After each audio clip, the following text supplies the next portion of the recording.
Hi, everyone, and welcome back to Abbey Research Reads. I am Dr. Kristen Donnelly, and I'm here today with another young adult novel, which at this point you may be saying, Dr. Kristen, I am an old, and I do not enjoy reading about teenagers. Valid. I try very hard to only bring you books in which I don't think you'll find this particular experience of reading or learning anywhere else. And this book in particular, which is called Darius the Great is Not Okay by Adib Khorram, is one of those books. I cannot imagine reading the richness of the world and the honesty and the vulnerability in anything but a YA novel. And my contention is that a huge part of adolescence, wherever we live and grow up, is about forming who we become when we become adults. So understanding adolescence is a key part to understanding someone's experience of their adolescence is a key part to understanding who they are as an adult. Again, I respect if you never want to pick up a YA novel. I would beg you to give this one a try. This may be the highest fiction recommendation I've given in a little while. And part of it is because it is a world in which Americans are told is impenetrable, but it is in fact not. This book is about a Persian family, fractionally Persian, which is the phrase that the character uses. Darius grows up in Portland, Oregon, the son of an Iranian woman and an American man who is of Germanic descent. We're kind of told he's presented as kind of the Steve Rogers of everything. Like he's perfect. Like that's what Darius thinks of his dad. He's got perfect teeth. He's got perfect smile. He's got the perfect body. He's got the perfect everything. And he really struggles as a little bit of as someone whose body is very different to relate to his father in a couple of ways. And we'll get back to that in a minute. Darius loves tea. It is tea enthusiast. I don't think really even covers Darius's love of tea. It is the kind of thing, it's the kind of love that only teenagers can have, where you believe that you are the complete expert and it consumes your life and everyone else must love it as much as you. But it's written in an endearing way. So the animating feature of this book is that his maternal grandfather back in Iran becomes ill. And for the very first time in Darius's life, he has to go to Iran. And the family packs up, and it's him and his little sister, his mom and his dad, and they all go and stay with his grandparents in their hometown. The exploration of what it means to be a first-generation immigrant is incredible.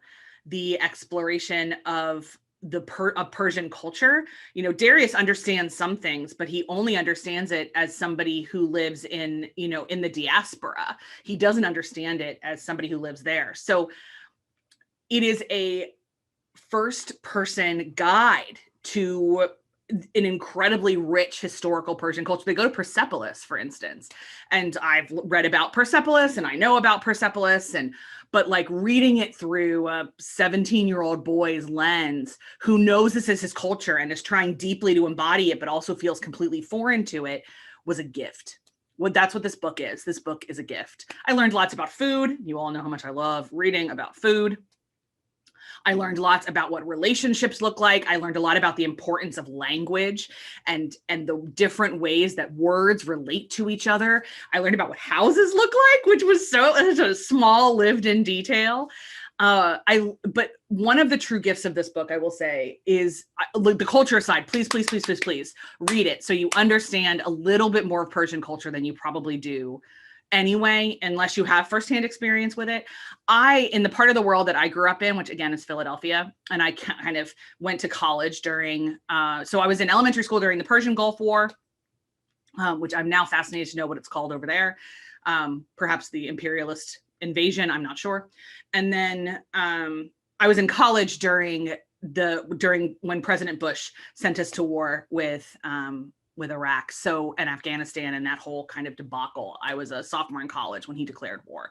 So my public knowledge of that part of the world has been entirely tainted by the news and by the fact that I didn't know anybody from there for most of my life growing up.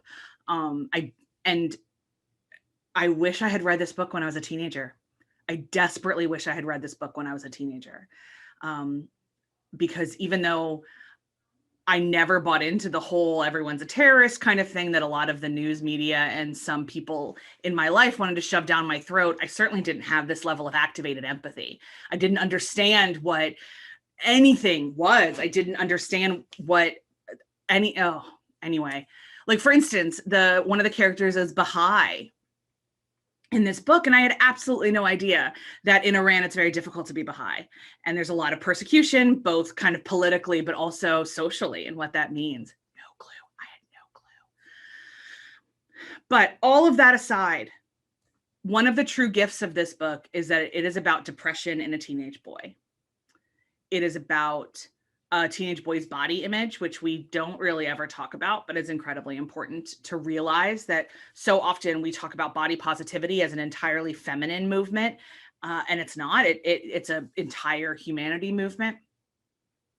We are inside the head of a boy who is on medication for depression, but is incredibly ashamed of it, is told that he will be kind of mocked for it by his family when he goes back to Iran, because Iran is not a culture that understands mental health.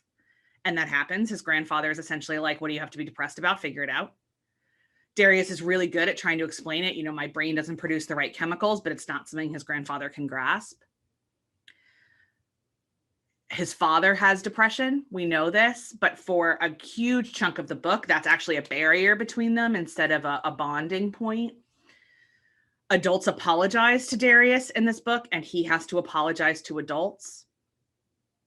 I also kind of love, by the way, that he makes his very first friend, who's a local boy named Sahab, and every single adult in Darius's life knows that he's gay, except for Darius. It's so sweet. They keep saying, you love Sahab, don't you? And he's like, I do. He's my best friend. And you can tell his parents are like, sure, buddy, like, you'll get there. And I'll tell you, the sequel to this book is Darius has boyfriends. So that is the story I think that the author was trying to tell. But the true gift that Iran gives Darius is to understand who he is. That he is a fractional Persian, but that there's power in both of those things. There's power in the American part of him, and there's power in the Persian part of him. And when he marries those things, he becomes uniquely and distinctly Darius. I am the child of two people born in America, and there are fractional parts of me that I carry from other cultures, but not ethnically. My marriage, however, is, as I've talked about before, my husband is born and raised in Northern Ireland and identifies himself as Irish in that particular subculture. And I have no connection to Ireland until I moved there. And so we are definitely a fractional family in that way, in some of the ways that we kind of understand the world and understand our culture and understand how things go. But my mother will always be American. My father will always be American.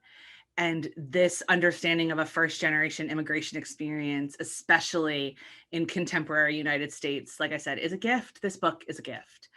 I read it in one sitting. I got really angry when people tried to interrupt me. And I immediately ordered the sequel from the library so that I could see what happens when Darius continues to grow up. This book's been optioned by Universal. I really hope it's made with respect and care, because I'd love to see this world come alive. It won, I think, every award that's humanly possible for it to win in 2018. So I am not the only one that thinks this thing is special, by far. But I am the only one on this channel in front of you in YouTube right now imploring you to read it. So Darius the Great is Not Okay by Adib Khorram is a gold star, 2 thumbs up, home run, knock out of the park, empathy read recommendation from Abbey Research. And that's it for this time. We'll see you on the next Abbey Research Reads. Bye, guys.